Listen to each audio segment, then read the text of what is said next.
Srácok, én Dani meg Seben, a mai videóban bemutatok egy olyan szervert, amit én hoztam létre.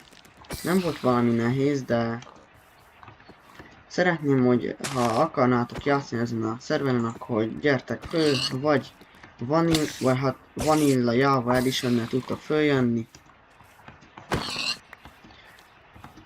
Aternos szerver, és föl tudtak jönni T-Launcher-ön,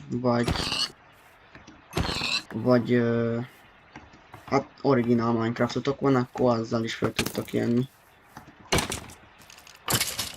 És a IP itt lesz a képen, meg amúgy bármikor ki tud lenni nyitva a szerver, nem biztos, hogy mindig ki lesz nyitva minden nap, és csak akkor fog menni, amikor én is fönt vagyok a szerveren.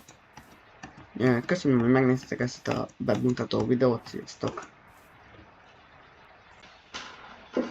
De még megmutatom, hogy lehet följönni a szerverre.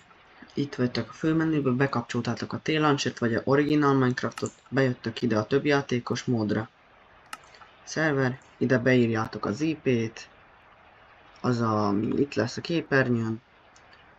Így itten, hogyha kiírja, hogy van fönt valaki a szerveren és online, akkor becsatlakoztok.